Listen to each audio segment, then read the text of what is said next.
Hi. How are you, Joe?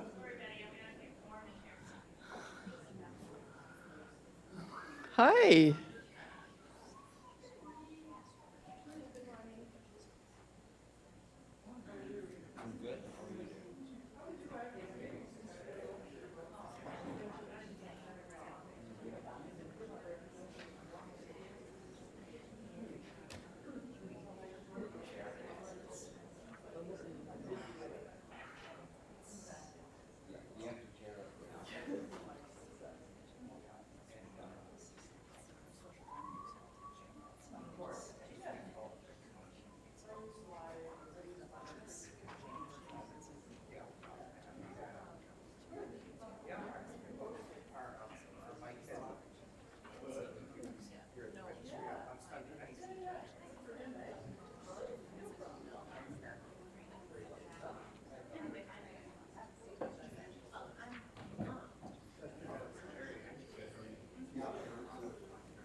Hi.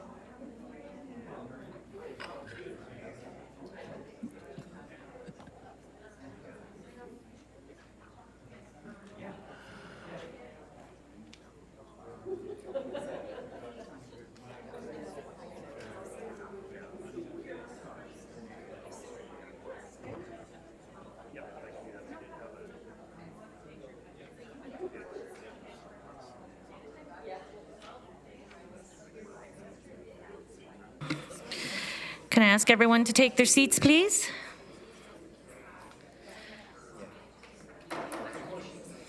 Is that really on? Hello. Sorry, not just you guys. Not just you guys. Hello. All right. We're really short. We're really short today, aren't we?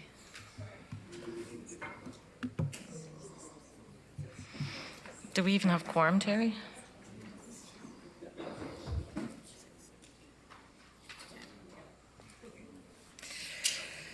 Okay, I'm going to call this meeting to order. Are there any declarations under the Pecuniary Interest Act?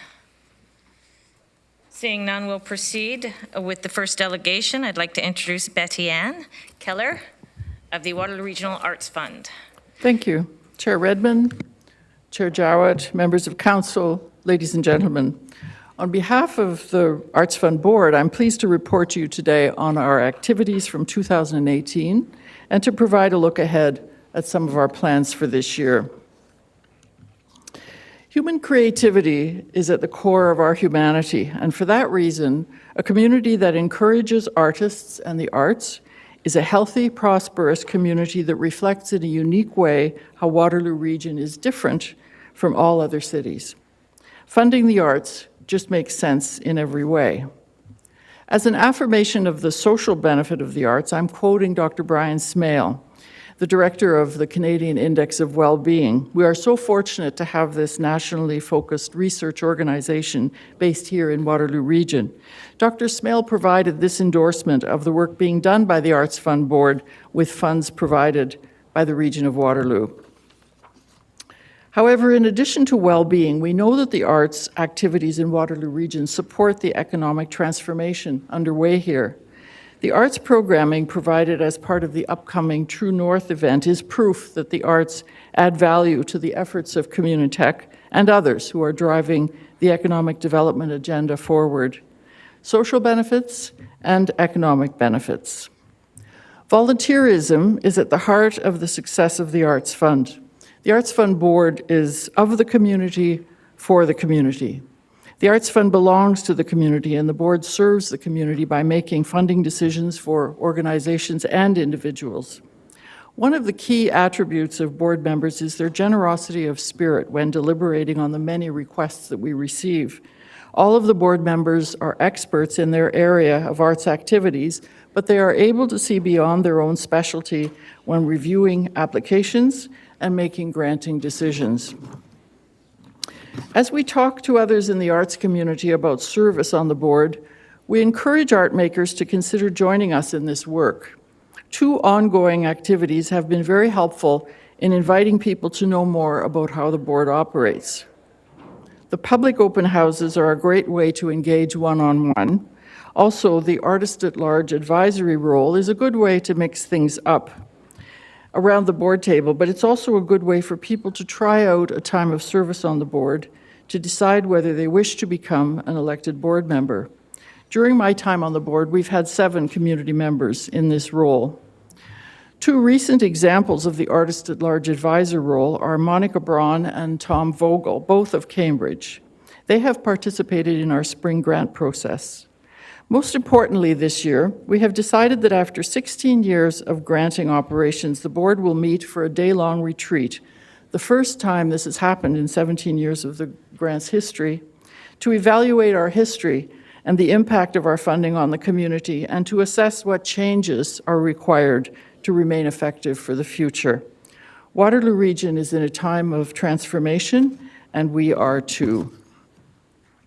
As promised, the projects we've chosen to profile here all demonstrate the power of imaginative thinking in transformation.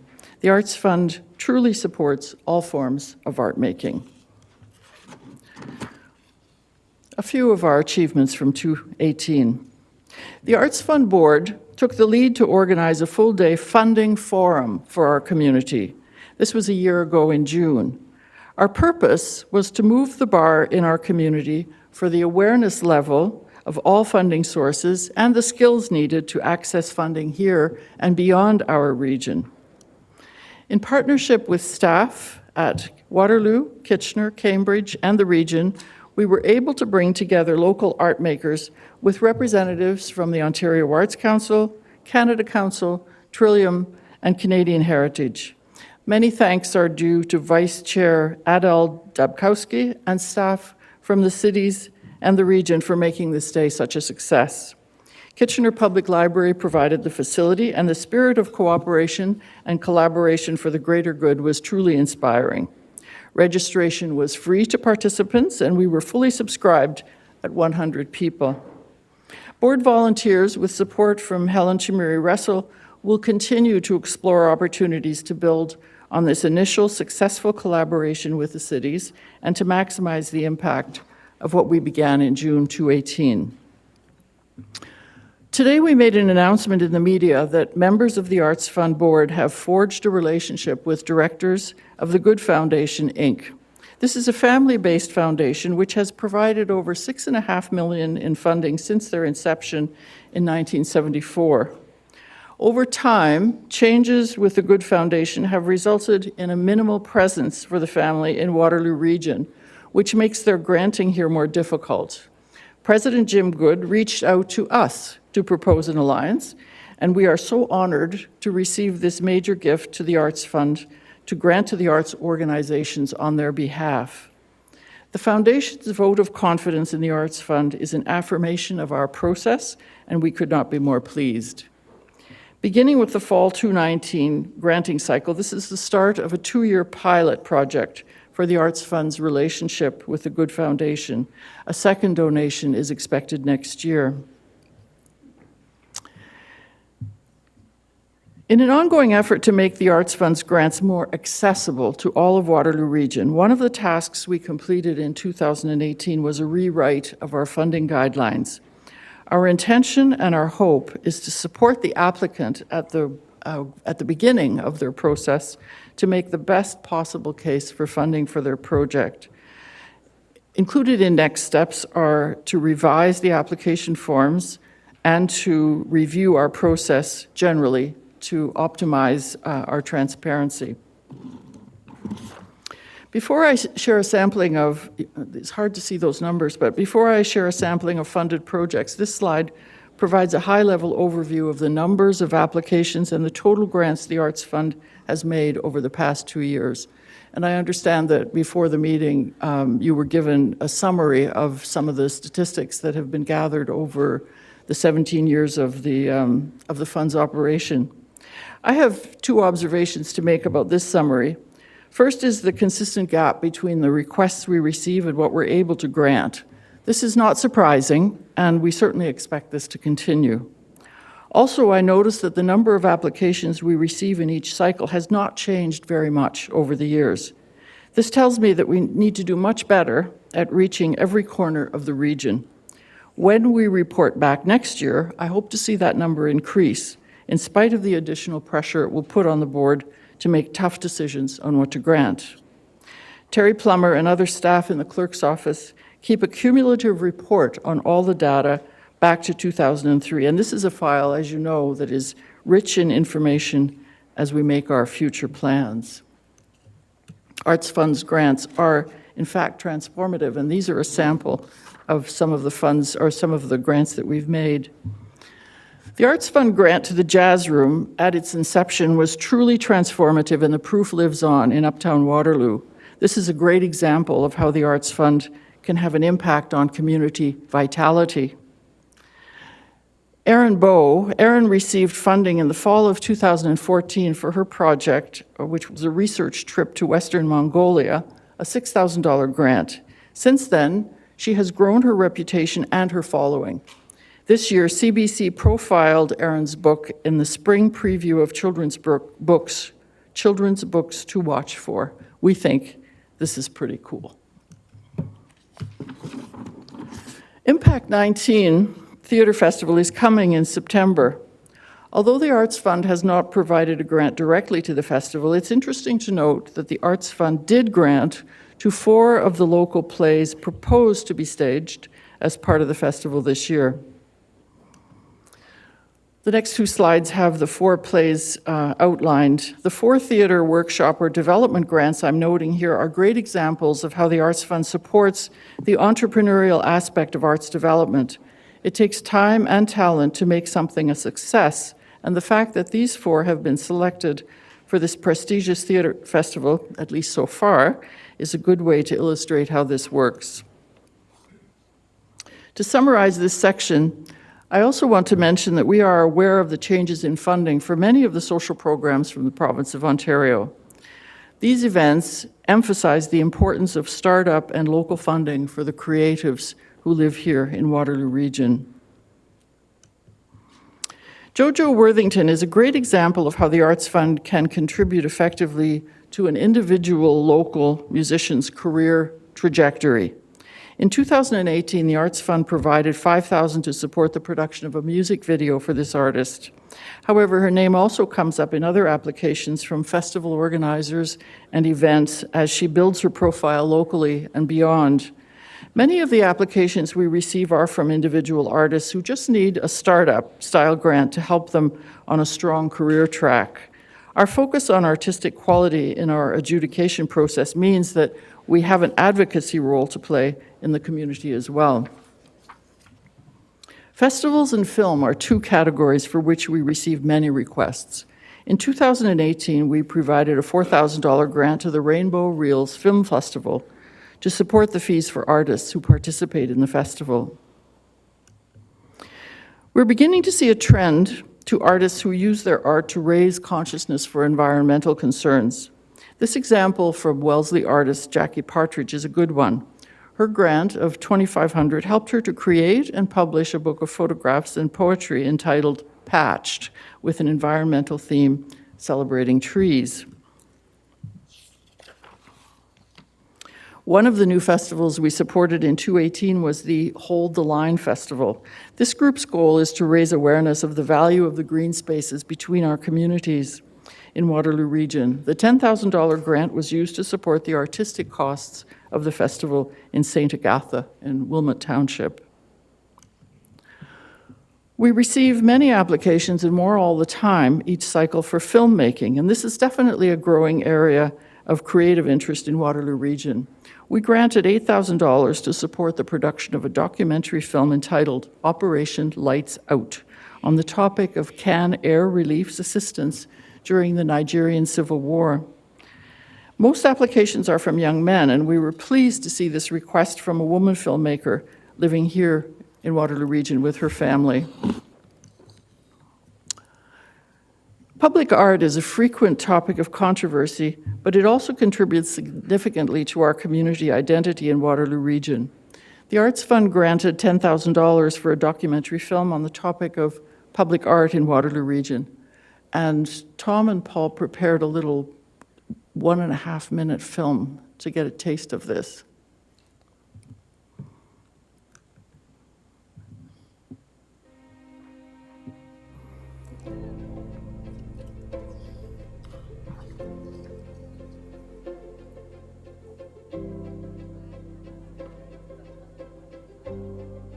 How important is art to a community? Is it essential to our lives? Or is it just an optional extra? Should we be investing public resources in art for our streets? Some cities are known specifically for their street art and credit some of their vitality and attractiveness to that art. There are two things you should know about public art in the Waterloo region. One is that there is more art on these streets than you might be aware of. And two, there is quite a bit more on the way.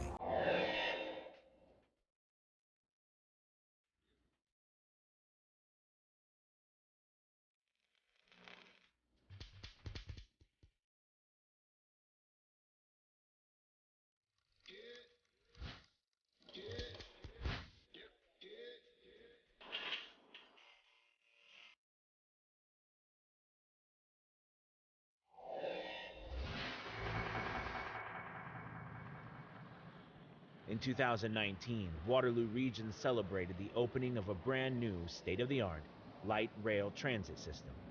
The plans also include 5 newly commissioned public art pieces installed along the route. This represents a major commitment to the importance of street art in our community. So that'll give you a little taste, and I'll certainly share the final version of that film with you when it's available. The next part of my presentation is forward-looking for the action plan that the Arts Fund is embarking on for 2019. We're describing this as a new 3-pronged approach for the Arts Fund to reach all eligible artists and arts organizations in every corner of Waterloo Region. The Regional Municipality of Waterloo has been a forward-looking partner of local municipalities. It is a promotion of arts and culture.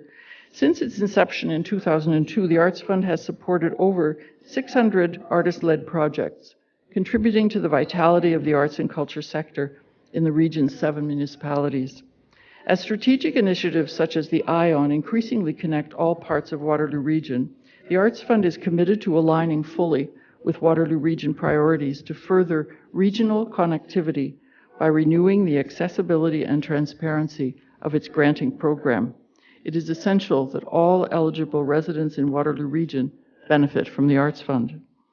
While artistic merit remains the overarching criterion for the evaluation of grant applications, Arts Fund's new accessibility initiatives will ensure its grants contribute to arts and culture flourishing in every corner of the region.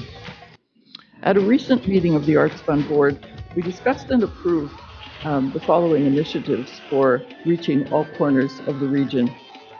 Increasing knowledge about the Arts Fund is key. Working in association with ongoing social and conventional media programs, adding open houses, seeking PSAs and in-kind print, and expanding our direct social media presence. We have some extra audio. This represents a major commitment to the importance of street art in our community. Moving right along. Since artists living in the townships may not know about the Arts Fund, and considering the unique cultural environment in the smaller communities, we resolved to assess and evaluate each application within the context of its own community to ensure that the Arts Fund is a contributor to local vitality throughout Waterloo Region. For example, an application from Wellesley, for example, would have it could have an impact right in Wellesley, but it could also have an impact in Kitchener-Waterloo, depending on what the program was. So looking at applications within the context of the source is a new direction going forward. And finally, one of the things we have learned after reviewing grant applications is that many artists are simply inexperienced at grant writing. And we have 4 points to address this: exploring future Funders Forum style events, enhancing our existing peer-to-peer support program, promoting grant writing workshops, and enabling an online application, which is all those are big steps for the Arts Fund Board, but we are committed to moving forward. Basically, this is a summary of our commitment to excellence in grant making. There is a spirit at the board table today for us to make the best possible use of the funding provided by the region and most recently from the Good Foundation. The board is engaging in a full-day planning retreat this summer on August the 9th to take the time to review and refresh this 17-year-old project called the Arts Fund. We know we need to evolve with changing times, and it is our intention to listen to each other and to the community to be sure that the Arts Fund will continue to be a vital part of our region's cultural scene for many years to come. But basically, as volunteers, we bring our passion and expertise to the process of making grants. We want to do the best we possibly can to serve our community, one project at a time. Thank you. Questions? And there are, so don't go anywhere, Betty Ann, please. I do want to express sincere gratitude for the volunteers that sit around that table. It can be a painstaking process for the number of hours that you sit there and go through these significant reports, and the multidisciplinary capital that sits around the table is quite awesome. So without further ado, we'll start taking some questions. Okay, Terry. So just click on Sue's name first.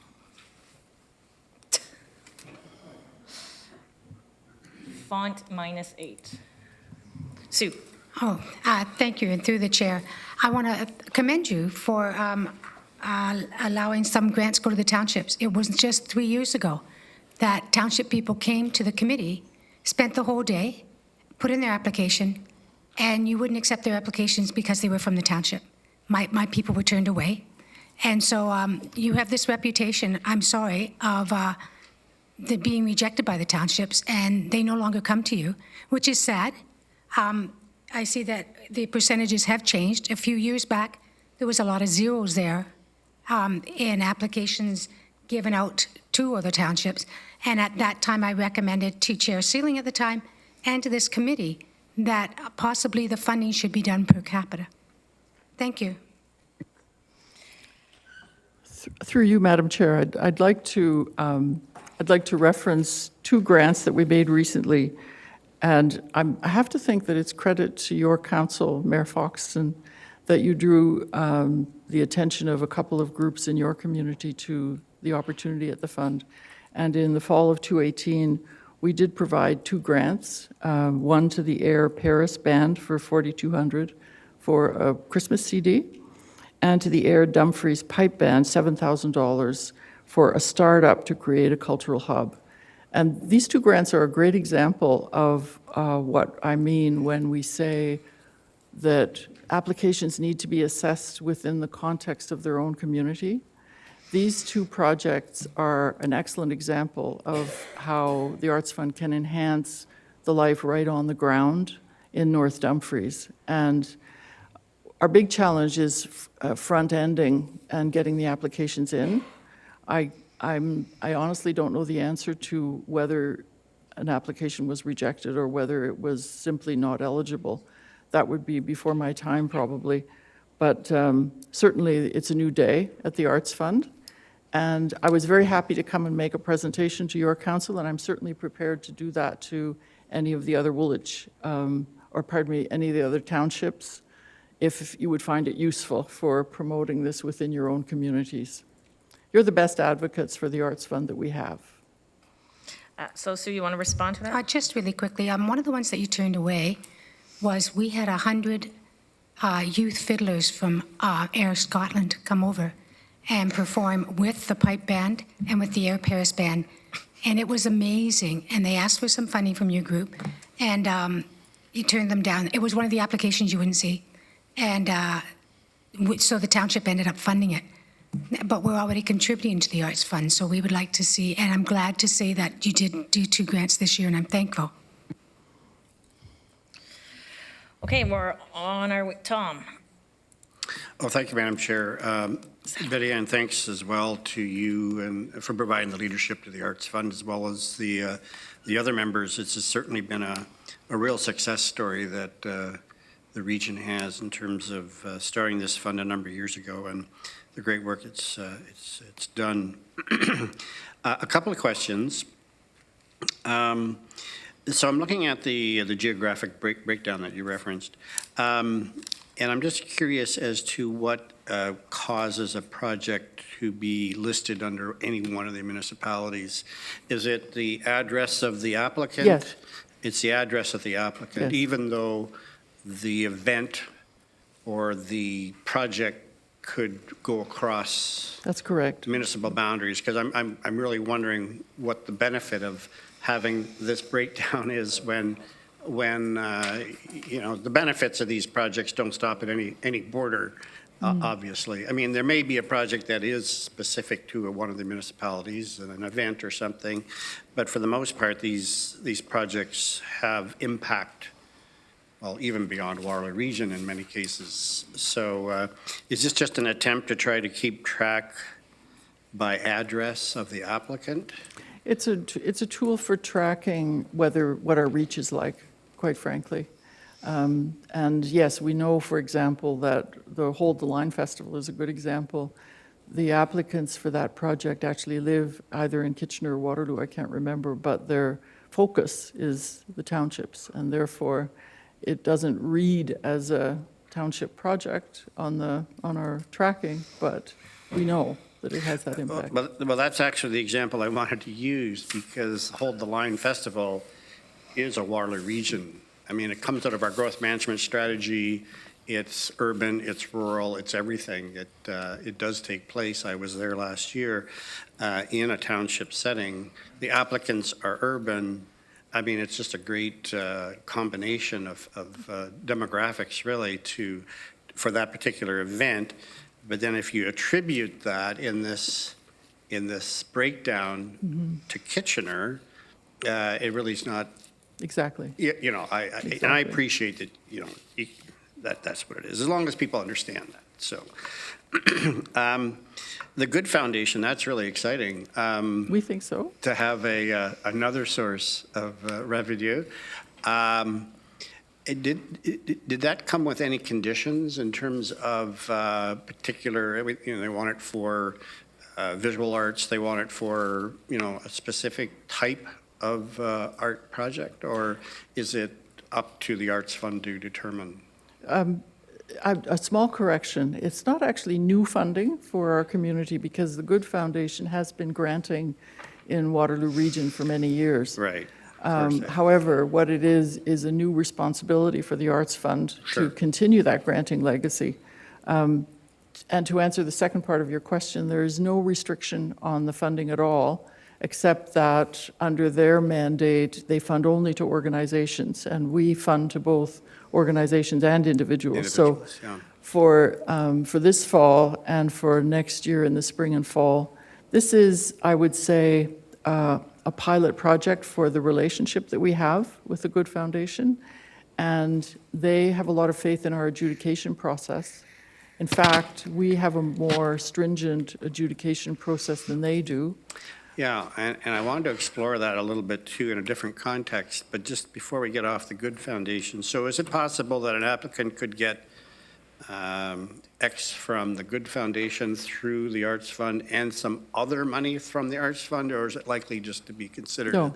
as one grant? No, it will be one, it's one process, and it would not be possible for an applicant to get funding from both pools. Right. So even, let's say, the Arts Fund, your group said, okay, we're going to give $10,000 to this very worthy event or whatever.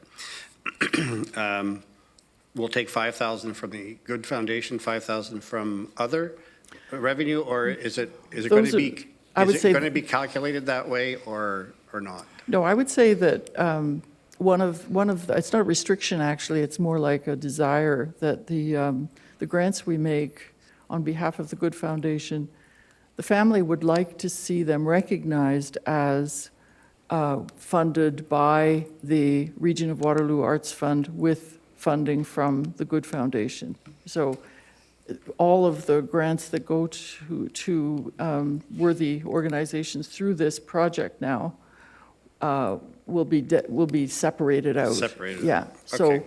it's an interesting opportunity for us because one of the challenges we're having is we do receive a lot of requests from organizations, and we don't want to be seen to be providing operating funding Right. for organizations. Right. And the Good Foundation and their value system is very consistent with ours, which is why I think we were able to forge the alliance, is that we do have a shared value system on how to grant and what to grant. So our intention is to do the best we can this fall, and then they have indicated that they plan to give us another donation next year. And we'll have the spring and the fall cycle. And at that point, I hope that everybody will reevaluate and it will become a more permanent partnership. So Good. that's our goal. Well, that's certainly a vote of confidence in your adjudication system that they would allow you to do that. But I wanted to take that a little step further. And this is not, I'm not suggesting that this be pursued, and maybe I'm looking at Helen as well. Both communities, I shouldn't say both communities, we have two community foundations Yes. in our community. Both of them have arts-related funds. They both have their own adjudication processes to allocate those funds. Has there ever been any thought? I'm not suggesting there should be. I just see you're going into a strategic planning Yes. retreat. Has there ever been any thought to see if those adjudication processes could be combined or? I think I would rephrase your comments to say we want to learn from each other. Sure. And we've had conversations with the other foundations in that spirit. One of the advantages that we have at the Arts Fund, at the Region of Waterloo Arts Fund, is that we're all volunteers, with the exception of the excellent staff support that we receive through the clerk's office, and now from Helen Shamiri Russell's interest, we feel quite supported at the region. But we're essentially a volunteer group, whereas at the professional foundations, there are staff who are paid, and administrative responsibilities are associated with those big funds. So that's a big difference, because we always emphasize that the members of the Arts Fund Board are members of the community. We are of the community, and we serve the community, and we're a changing group. We change all the time. About 6 years is the cycle for a volunteer to pass through. So there's no sort of staticness about our board and the decision-making. The other big difference is that the Arts Fund is the place if you're just starting. It's whether you're an individual artist or whether you're a new collective that is just trying to work things out, we're the place to go because we have that flexibility. Whereas a lot of the big funders, including the Ontario Arts Council and Canada Council, for example, simply don't have that flexibility. And because we live here and work here and interact with the arts community, we can do that. We can do that job well. So Great. that's what makes us different from the big foundations. But we can certainly learn from their processes, and we will be consulting with them about how their online application works. Thanks, Betty. Okay, and Councillor McGarry. Thank you very much for your work, and I do appreciate the volunteer time that you and your committee have put forward. I am the mayor of Cambridge, the second largest municipality in the region of Waterloo, and we just enjoyed the Cambridge Celebration of the Arts on Friday night. Now, I have been hearing from my arts community for many years that it's almost impossible to get money from this particular fund. And when I look down at these numbers, at the glaring inequity from Cambridge sources, it's not surprising that my arts community seems to be frustrated. I'm not sure if Cambridge Volunteers has sat on this. But when you look down at these municipalities, and we have anywhere from a 10 to 11% share in this as the second largest city in the region, it's inequitable. So I don't understand why this hasn't been addressed long ago. And so my question to you is, what is your committee's plan to address this and address it in a meaningful way? I hear my colleague from Dumfries Township also with the same kind of concerns. But this is a regional fund where Cambridge taxpayer money is going to a regional fund, and to have a paltry 10 to 11% come back to us is really unacceptable. So again, my question would be, what is people's ideas on how we can address this inequity? Thank you. First of all, I agree. It would be ridiculous to suggest otherwise, and we know that this is a concern, particularly between what I would call the arts ecosystem between Kitchener, Waterloo, and Cambridge. Having worked in this sector for many, many years, what I know is that it's very difficult to get audiences and participants to see, to cross that boundary, to cross that 401, which is an obstacle. However, having said that, we are making changes, and the first change we made was with Councillor Jowett's assistance, we successfully recruited Monica Braun and to participate in the board meetings, and that's huge because she's such a maven in terms of her presence in the cultural life and the scene in the city of Cambridge. And the second is that, and this is a big change, is around the board table there's been what I would call a reluctance to spend money on advertising. And the spirit of that has always been, the money's for granting. The money's not for administrative costs or other activities. However, I have to say that has changed in the last few months, and it has caused us to plan to have the planning retreat in August.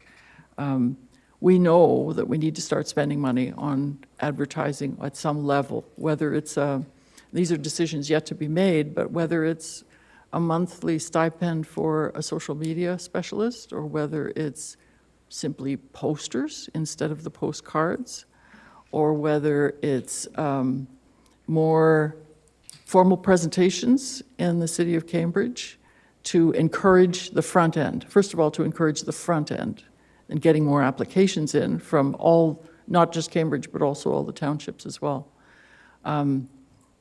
Then once the applications land on our desk for review and evaluation, the other new thing is we need to look at these applications within the, not just for some ideal artistic merit, but to look at them from the perspective of how is this going to have an impact in the community where it's going to take place, whether it's an art exhibition or a festival, or I'm thinking back to, for example, the Street Art Festival, that application that came from Cambridge 2 years ago, and I think it was not successful at our table.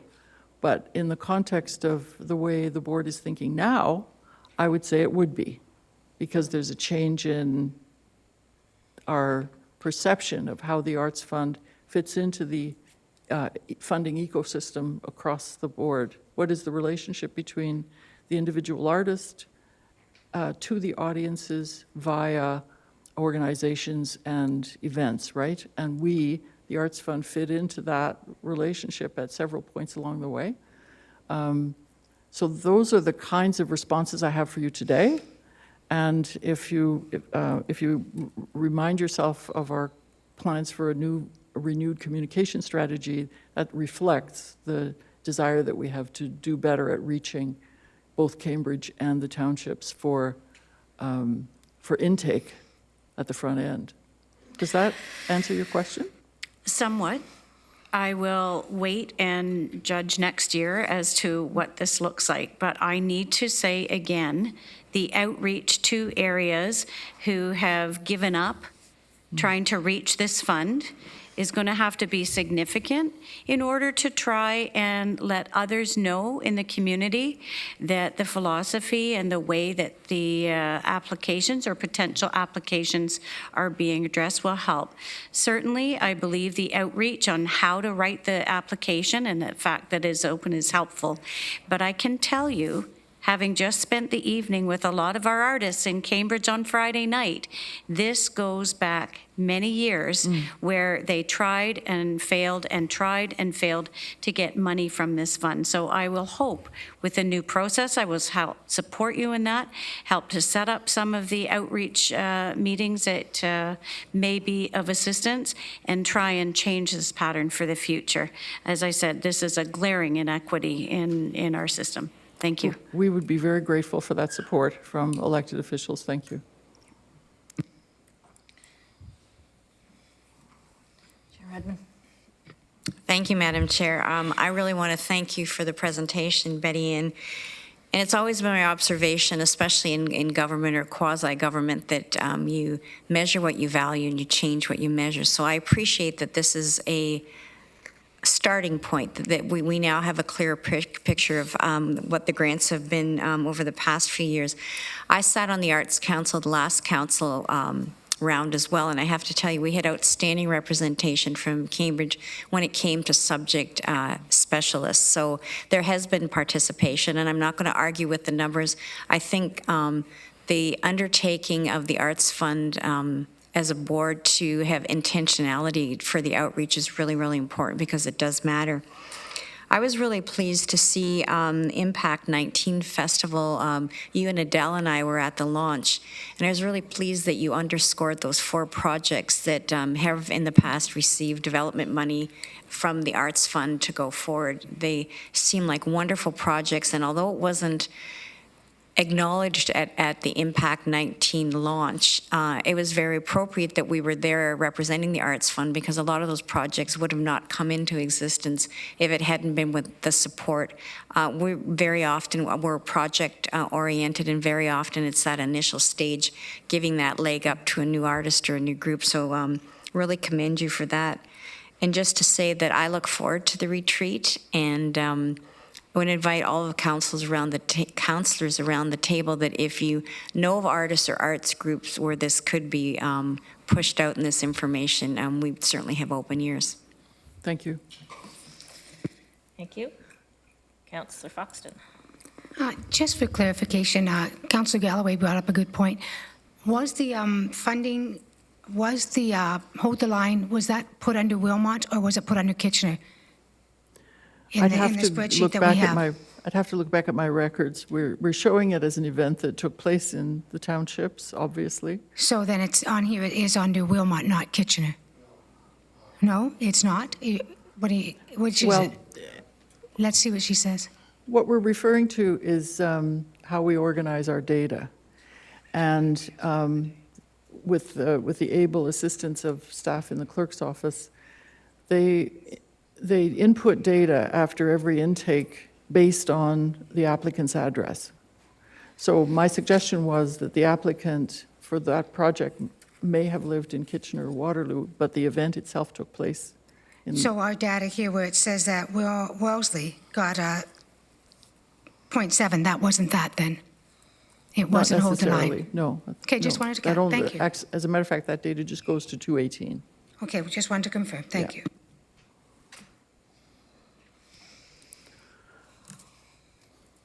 Tom? Oh, sorry. Councillor Galloway. The reason I asked the question originally, this is partially in response to Councillor Gary's concern, is because this breakdown doesn't give a true picture of how the money's been allocated.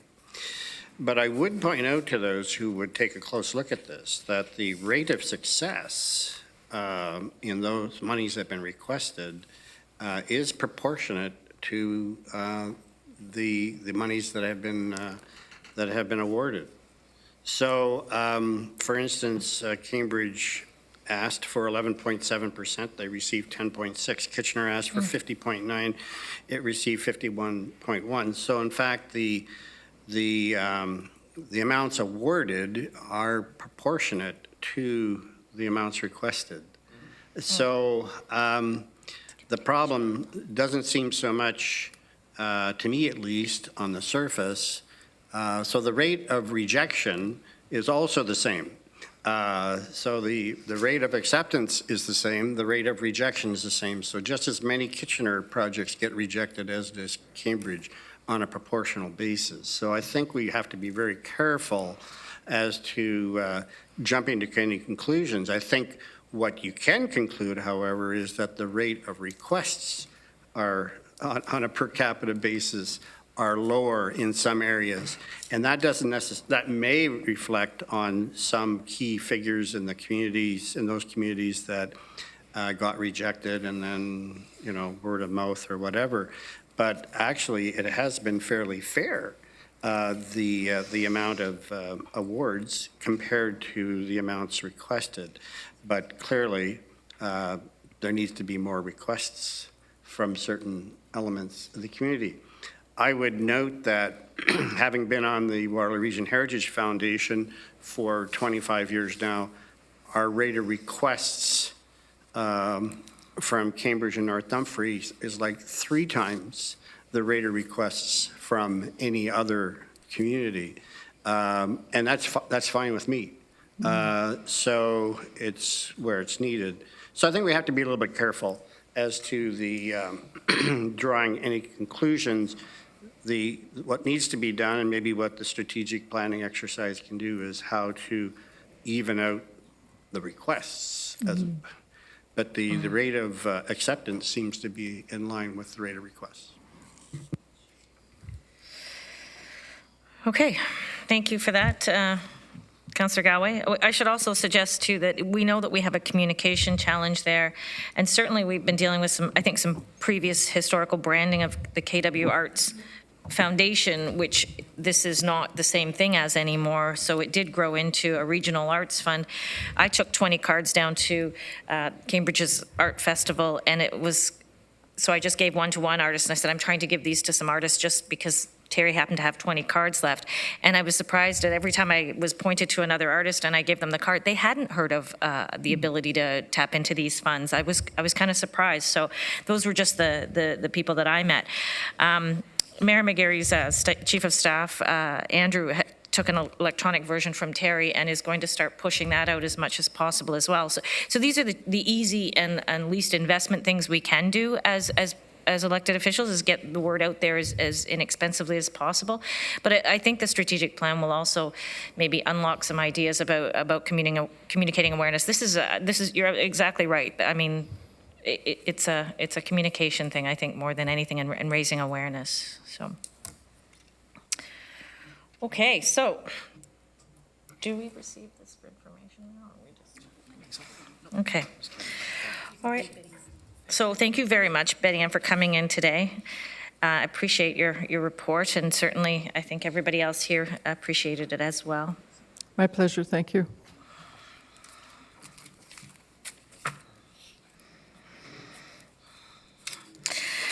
Okay, I'm looking for a motion to receive the one consent agenda. We only have one. Does anybody want to remove the one consent item? You want to remove it or just let it go? So, motion by Councillor Kiefer, seconded by Councillor Redmond. All of those in favor? So carried. Motion to approve the item or receive for information on item 5.1, which is the reserve and reserve fund adequacy. Oh, right, sorry.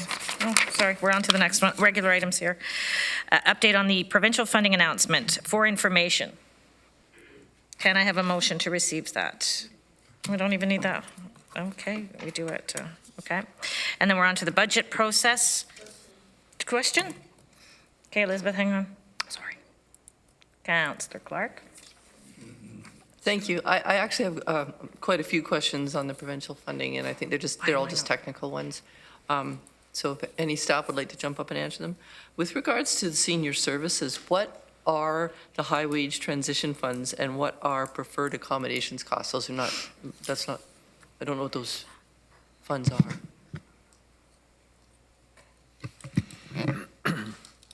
So through you, Madam Chair, I'm not sure I have a good answer specifically for the high wage transition fund, but we can certainly get that information back to you.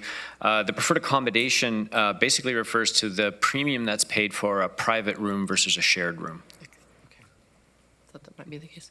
The reference to childcare expansion fund, does that refer to the money, the operating funds for the 7 new or coming centers that are, is that what that money, is that what the expansion fund is for? Through Madam Chair, I think the childcare expansion funds refer to one specific envelope within the overall funding that's available for children's services. My understanding is that it's mainly related to fee subsidy. Okay. But again, I can sort of get some additional information back to you. And this is the one area. Or one of the areas that the proposed change in the funding model will come into effect as of January 1st of next year. A lot of the language, expansion, stabilization, there's new centers, it's a little confusing to me. Understood. And finally, under the More Homes, More Choices section, I don't understand how a community benefit strategy could result in financial recoveries. Can you give an example of that?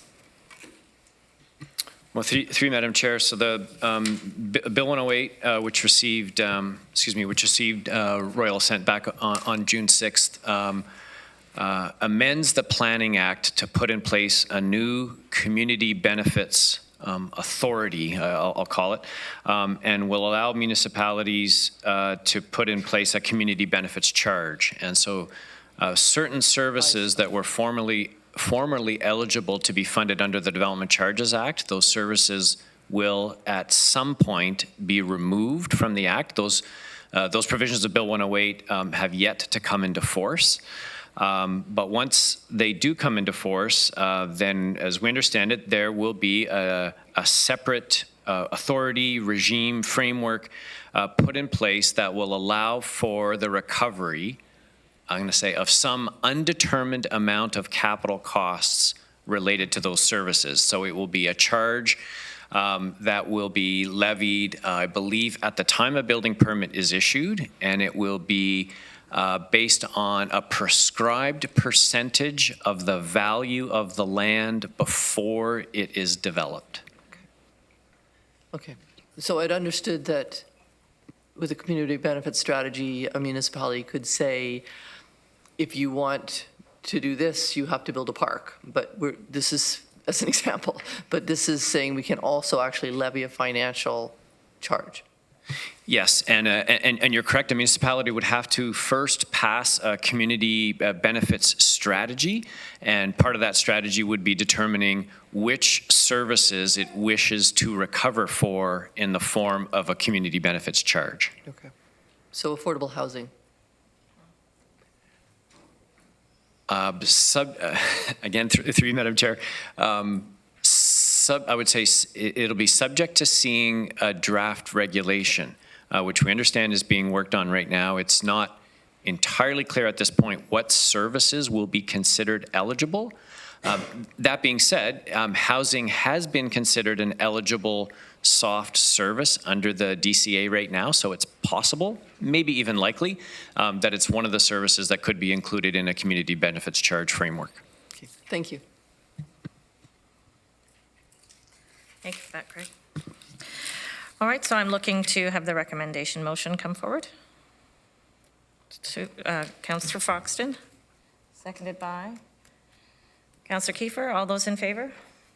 Carried. On to the voice radio system replacement contract. Hmm? Oh, sorry. Show me where it is. Yeah, okay. So I am bringing forward the recommendation. All those in favor? Carried. And then I'm on to this. Who's going to be reporting on this? Yeah, if there's something else added to this part, eh? Through you, Madam Chair, just a few brief comments about the 2020 budget process report on page 22 of your agenda, and I'll just focus on the two main recommendations. The first is that the first recommendation is to direct staff to develop budget guideline and timetable options for the 2020 tax-supported and user rate budgets. So normally at this time, the report that we would bring forward to committee in June would provide, I think at a high level, estimates of what we believe the budget impacts might look like for 2020.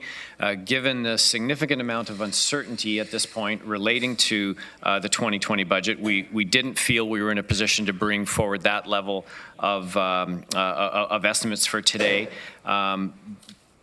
And also, given that level of uncertainty, we think it's appropriate to bring forward a report in August that would do a couple of things. First of all, it would set out our high-level estimates of 2020, 21, 22, 23 budgets, and seek some direction from committee with respect to the preparation of the budget.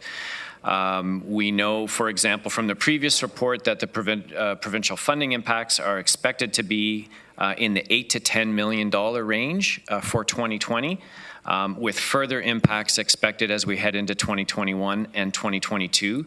And I think some direction from committee with respect to the desired or the target level or range of tax and user rate increases for 2020 budget would be appropriate and would certainly be helpful for staff in terms of the process that we will follow over the next 3 to 4 months. And I think from a staff perspective, we want to make sure that we come back to Budget Committee, say in October or so, with a draft budget that's in line with the expectations of Council. And again, given the magnitude of the funding reductions and the budget challenges facing the region, we think that would be an appropriate direction to give to staff in August.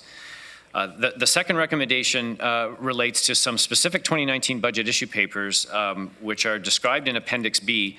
And basically the exercise that staff went through was to look at some of the 2019 budget issue papers that were approved by Council back in February that either haven't or are just partially proceeding at this point.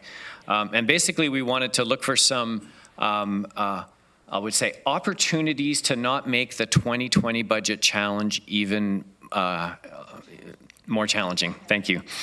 Good choice of words. And so we know from the 2019 budget approval that a number of the budget issue papers would have an annualization impact heading into 2020.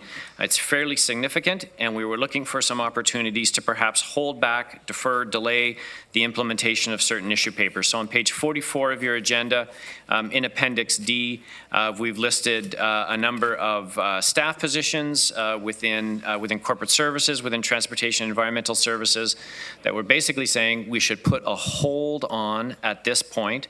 And rather than proceeding with filling those positions, let's wait and see how the 2020 budget plays out. They may come back for approval again as part of the 2020 budget. Also included on that list is a portion of the community services housing stability budget issue paper that was approved as part of the budget. There's portions of that are proceeding, that staff are certainly recommending proceed through 2019 and into 2020, and a portion of that we believe we can hold back on at this point, subject to 2020 budget approval. So those are the two main recommendations in the report, and staff would be happy to answer any questions. Oh. Okay. I guess because the ambiguity is just something we're going to have to live with for a bit, eh? Oh, okay, Michael, hang on. Councillor Harris? Thank you, Craig. So just to clarify, you'll report back in August to the Finance Committee as to, maybe get a bit more specific on exactly what you'll bring back to Council or Finance Committee on that? Certainly. So through you, Madam Chair, at a high level. Like the budget guideline, what would be the budget guideline? Yep. At a high level, I think what the report would look like would be for both our tax and user rate supported services would be our current estimate based on existing service levels, known pressures, known increases that we believe we'll have to manage in 2020, our most recent estimate of the provincial funding changes, because as you've seen now through 3 reports, those estimates are changing regularly, and I expect we'll come back with a somewhat different number in August. We would put all that together. On the tax side, we would give you an estimate to say, okay, overall for regional services, we think based on the service levels as they exist, just to pick a number, that a 5% tax increase would be in order for regional services. And then we would give, I think, a range of potential actions. So, and that could be a mix, and that could be just looking at the mix between what does council feel to be an appropriate amount of tax increase versus the amount of budget reductions, translated service level reductions, that would need to be made in order to get the budget down to a level acceptable to council. So the guideline, I'm guessing, would be not so much a specific number, but perhaps a range.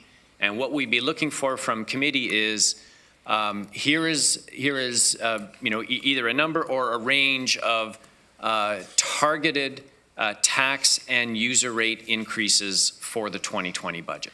So later today, we're going to have our subcommittee of the audit committee on the potential exercise we'll be undertaking in terms of an audit of some form.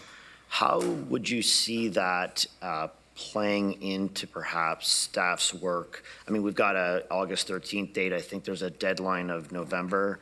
How do you see that exercise working in conjunction with this budget process, knowing that, as you'd mentioned earlier, we're facing some significant funding reductions likely provincially, and I guess going through the last budget exercise, I wanted to get ahead of this one where we, you're talking about directing staff to develop a budget guideline to come back with, a fairly aggressive, budget range that would encapsulate perhaps some of that work that audit may present to us. I'm just wondering how those two may work hand in hand. A good question. Through you, Madam Chair, I would say that we would see whatever review or reviews we pursue under the Audit and Accountability Fund as one of many potential solutions or responses to our budget challenge for 2020. This is not going to be a problem that we can solve with just one approach. It's going to require a number of different approaches, I think, across the organization, in order to bring in I'll call it an appropriate level of tax increase for 2020. So I think it's one of many approaches. And just to be clear, I would say that in the August report, we wouldn't at that point be bringing back the specific solutions for how to achieve a guideline. I think what we're looking for is some guidance on tax increase versus service adjustments, budget reductions that committee will want to see when we come back in October and November. So don't anticipate all of the answers in August. I think the August exercise is more of a scoping exercise for 2020. All right.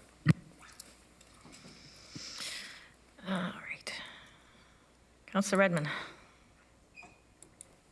Thank you, Madam Chair. I just wanted to sort of make a couple of points. One is I really like, Craig, the way you've characterize this as a new scope, because I think that's really important. I really support this approach, and I would have to tell you that every indication that we've had from the government to date is they're going to spend this entire summer consulting, and a lot of the things that will be worked out are regulations that will fall under Bill 108. So I think we will know a whole lot more when we come back in early fall. So I think the timing is really good too. And Councillor Galway. Thank you, Madam Chair.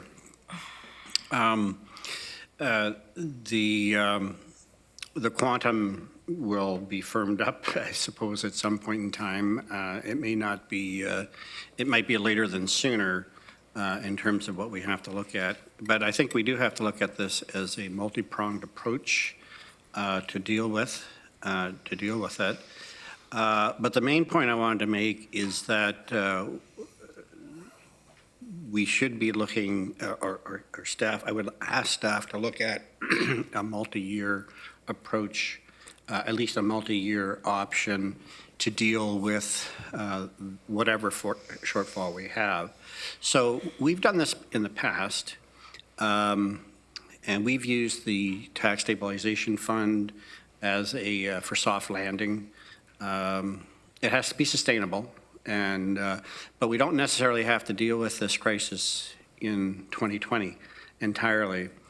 I can harken back quite a number of years ago when we had to, there's been at least 2 times that I can remember where we've had these kind of real funding crises. One had to do with an exploding caseload for social services. And that goes back quite a number of years.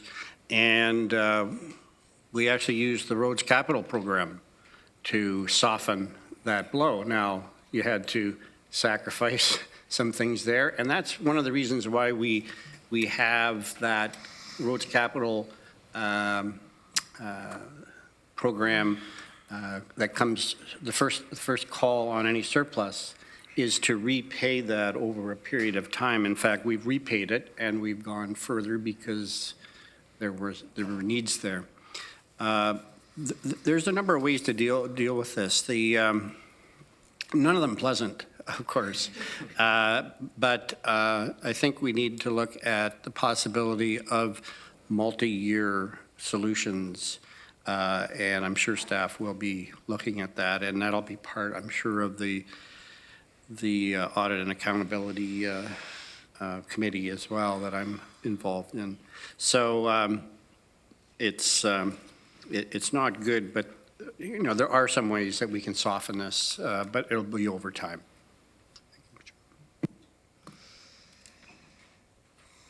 Okay. Thank you for that, Tom. I do need a mover and a seconder for the list of recommendations.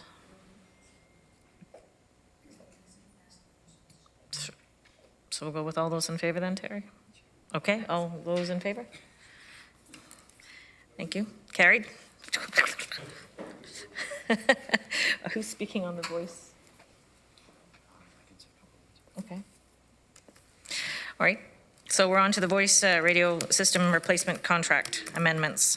Yep, so thank you, Madam Chair. So the final report today is an update on the voice radio system replacement project, which is continuing over the course of this year and into next year. Staff are recommending approval of an adjustment to the contract in the amount of $3.3 million. Some of that funding has already been provided for in the 2019 budget.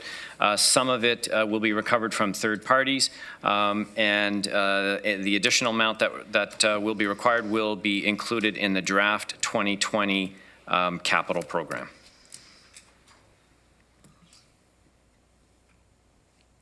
All right, I guess that was good. Okay. So looking, a mover and a seconder for the recommendation itself. Councillor Armstrong, Councillor Erb, all those in favor? Carried. All right. We're going to take the second half of that. Take it separately? It's all included? Okay. It's an all-inclusive motion. All right. There's no information or correspondence. I don't see any council inquiries that are, right? Okay. Any other business? Next meeting's listed. I'm looking for a motion to adjourn, please. Councillor Foxton, Councillor Kiefer, all those in favor? That's carried. Okay.